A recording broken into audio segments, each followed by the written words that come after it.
আল্লাহর নবী মিরাজ থেকে ফিরে এসে সাহাবায়ে কেরামদেরকে বলছেন, সাহাবীরা শোনো, আমি সমস্ত নবীদের সাথে আমার সাক্ষাৎ হয়েছে। আমার ভাই ইউসুফের সাথে যখন আমার দেখা হলো, আমি যখন তার চেহারার দিকে তাকালাম, জিব্রাইল পরিচয় করে দিলেন ওনার নাম ইউসুফ। আমি তার চেহারা দেখে আমার কাছে মনে হয়েছে গোটা পৃথিবীতে আল্লাহ যত সৌন্দর্যতা সৃষ্টি করেছেন, যত সৌন্দর্যতা আল্লাহ সৃষ্টি করেছেন, পৃথিবীর সমস্ত সৌন্দর্যতাকে যদি দুই ভাগে ভাগ করা যায়, অর্ধেক সৌন্দর্যতা, গোটা জগতের অর্ধেক সৌন্দর্যতা শুধুমাত্র আমার ভাই ইউসুফের চেহারার মধ্যে আল্লাহ দান করেছেন, আর বাকি আধা সৌন্দর্যতা বিশ্ব পরিমণ্ডলে আল্লাহ ভাগ করে দিয়েছেন।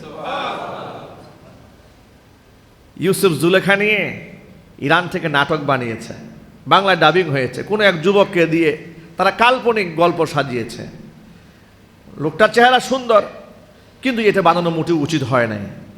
কারণ ইউসুফ আলাইহিস সালাতু ওয়াস সালামের চেহারার যে বর্ণনা আল্লাহ রসুল নিজে দিয়েছেন, যে এমনই সৌন্দর্যমণ্ডিত পুরুষ তিনি ছিলেন, আপনি আন্দাজ করেন তো, একটা মানুষের চেহারার দিকে তাকিয়ে থেকে মেয়েরা হাত কেটে ফেলেছে, আন্দাজ করতে পারে নাই। আল্লাহু আকবার বলবেন না? আচ্ছা, এটা কি কাল্পনিক গল্প মনে হয়েছে? এটা কোরআনের আয়াত। আগে কোন সুবহানাল্লাহ। ছোটবেলায় যখন গল্পটা শুনেছি যে ইউসুফ আলাইহিস সালাতু ওয়াস সালামকে দেখে মেয়েরা হাত কেটেছে, এটা মাথায় ধরতো না যে এটা কেমনে সম্ভব, কি করে সম্ভব। যখন কোরআনে কারীমের তাফসীর পড়লাম, এমনকি ছাত্র জীবনে যখন মাদ্রাসায় তর্জমাগুলো পড়ছিলাম, তখন মনে হচ্ছিল সুবহানাল্লাহ, ঘটনা তো সত্য। আল্লাহু আকবার বলে। তা আপনাদের কাছে কি মনে হয় যে এটা একটু সুন্দর ছিল নাকি হালকা পাতলা? কতটা সুন্দর হলে আল্লাহ সুবহানাহু ওয়া তাআলা নিজে বলেছেন যে তারা সৌন্দর্যটা দেখে ইউসুফের দিকে তাকায় আছে। আল্লাহ রাব্বুল আলামিন বলছেন, ফালাম্মা সামিআত বিমাকরিহিন্না আরসালাত ইলাইহিন্না ওয়া আ'তাদাত লাহুন্না মুত্তাকাআও ওয়া আতাত কুল্লা ওয়াহিদাতিন মিনহুন্না সিক্কিনা ওয়া ক্বালাত ইখরুজ আলাইহিন্না فلما رأينه أكبرنه وقطعن أيديهن وقلن حاش لله ما هذا بشرا إن هذا إلا ملك كريم। রাষ্ট্রের প্রেসিডেন্টের স্ত্রী তার প্রেমাসক্ত হয়ে গেছে, কথা চতুর্দিকে ছড়ায় গেছে। সমাজের মহিলারা সমালোচনা শুরু করেছে। সমাজের মহিলারা বলতে শুরু করলো, বাড়িতে থাকা তাদেরই গোলাম, তাদের হাতেই বড় হয়েছে, তার প্রেমে প্রেসিডেন্টের স্ত্রী পাগল হয়েছে, সে কি মাথা নষ্ট হয়ে গেল নাকি? এ কেমন কথা, এটা গোলামের প্রেমাসক্ত হয়েছে। এরকম করে জুলাইখার সমালোচনা চতুর্দিকে মহিলারা করছে। এই আওয়াজ যখন জুলাইখা নিজে শুনেছে, জুলাইখা সবগুলা মহিলাকে, সম্ভ্রান্ত সুন্দরী তরুণী তরুণী যুবতী সব মহিলাদেরকে নিজের বাড়িতে দাওয়াত দিয়েছে। দাওয়াত দিয়ে শুধু এ কথা প্রমাণ করতে চেয়েছে যে তোমরা আমার উপর অপবাদ দিয়েছো, যে আমি তার প্রতি দুর্বল হয়ে গেছি। তিনি কৌশলে প্রত্যেকের হাতে একটা করে ছুরি দিয়েছেন। কোরআন শরীফ আল্লাহ এত সুন্দর করে বলেছেন, ওয়াতাত কুল্লা ওয়াহিদাতিন মিনহুন্না সিক্কিনা, আগত প্রত্যেকটা মহিলার হাতে একটা করে ছুরি ধরাই দিলেন। ছুরি দিয়েছে, ফল দিয়েছে, কেটে কেটে খাও। এটা তৎকালীন যুগের আপ্যায়নের একটা পদ্ধতি ছিল, এটা ওখানকার কৃষ্টি কালচার ছিল। তো তারা ফল কেটে খাচ্ছে। এমন সময় জুলাইখা হযরত ইউসুফকে বললেন যে তুমি এই মাঝখান দিয়ে হেঁটে এই পাশ থেকে ঢুকবে, আরেক পাশ থেকে বের হয়ে যাবে, জাস্ট এতটুকু সময়। ওয়াকালাত ইখরুজ আলাইহিন্না, তিনি যখন বের হয়ে যাচ্ছিলেন, ফালাম্মা রাআইনাহু, এক ফাঁকে এই মহিলারা ইউসুফকে এক নজর একটু দেখেছে। দেখা মাত্র আকবারনাহু, তারা তাজ্জুব হয়েছে, বিস্মিত হলো, এমন অবাক হয়েছে, তার চেহারার দিকে তাকিয়ে অপলোক দেখতে তাকিয়ে আছে, আর ফল যে কাটছে না কোন দিকে তাকিয়ে আছে কিছু দেখছে, মুহূর্তের জন্য সব ভুলে গেছে। কত্তানা আইদিয়াহুন্না, আল্লাহ বলছেন ফল কাটা বাদ দিয়ে হাত কেটে ফেলছে। আল্লাহু আকবার বলবেন না? হাত যে মহিলারা কেটেছে এটা কি আমি বললাম নাকি? আল্লাহ বললেন কত্তানা আইদিয়াহুন্না, ওরা নিজের হাত কেটে ফেলেছে, টেরও পায় নাই ইউসুফের চেহারা দেখে। ওয়াকুলনা, এরা বলে ফেলেছে হাশা লিল্লাহ, আল্লাহর কসম, মা হাদা ভাষা, এটা মানুষ হতে পারে না, এটা কোনোদিন মানুষ হতে পারে না। ইন হাদা ইল্লা মালাকুন কারীম, এটা তো সম্মানিত ফেরেশতা ছাড়া কিছুই হতে পারে না।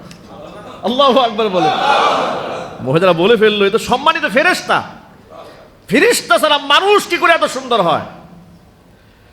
যখন তারা বলল মানুষ কেমনে এত সুন্দর হয়, নিজের হাতটা কেটে ফেলেছে, আন্দাজ করতে পারে নাই, টের করতে পারে নাই। এখন জুলাইখা এদেরকে ডেকে বলছে, এবার তাহলে শোনেন। ক্বালাত ফাযালিকুন্নাল্লাযী লুমতুন্নানী ফী, এই সেই যুবক যার ব্যাপারে তোমরা আমাকে অপবাদ দিয়েছিলে যে আমি নাকি পাগল হয়ে গেছি। তোমরা পাগল হইলে কেন?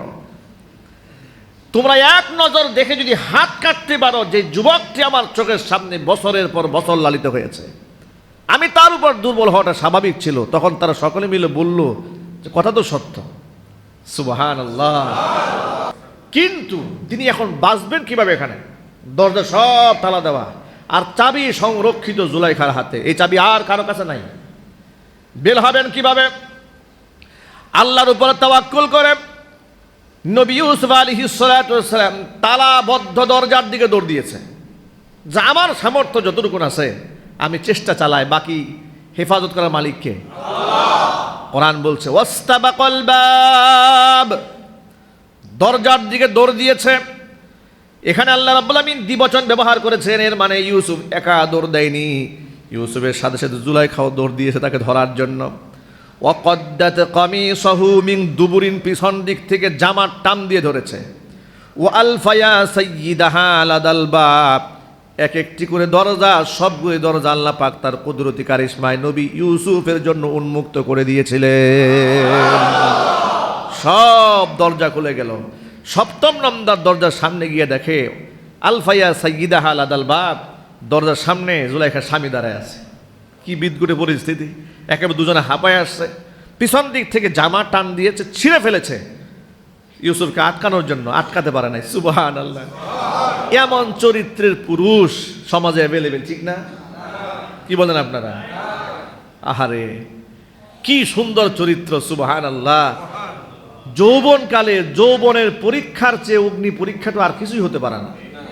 আগুনের উপর একটা পুরুষের জন্য হেঁটে যাওয়া সহজ, কিন্তু নারীর ফিতনা থেকে নিজেকে মুক্ত রাখা আগুনের হেঁটে যাওয়ার চাইতেও বড় কঠিন। এই পরীক্ষায় তিনি পাশ করলেন। যখন দেখলো সে ধরা পড়ে গেছে, ইউসুফ আলাইহিস সালাম চুপ থাকলেন। তিনি তার শান ঠিক রাখলেন, গোপন করার চেষ্টা করলেন যে তার মান সম্মান নষ্ট হোক, তিনি চাচ্ছিলেন না।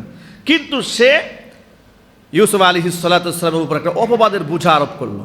কোরআনে কারীম বলছে, ইউসুফ আলাইহিস সালাতু ওয়াস সালামের উপর অপবাদের বোঝা চাপায় দিয়া মহিলা বলে ফেললো, ক্বালাত মা জাযাউ মান আরাদা বিআহলিকা সুআন ইল্লা আন ইউসজানা আও আযাবুন আলীম।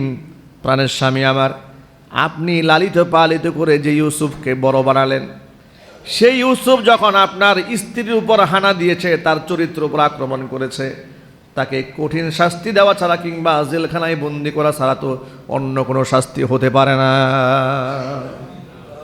জুলাইখার দাবি সত্য না মিথ্যা? সত্য না মিথ্যা? আচ্ছা, আপনাদেরকে আগেই তো বলেছি, মিথ্যা দিয়ে সত্যকে আটকায় রাখা যায়? আটকে রাখা যায় না।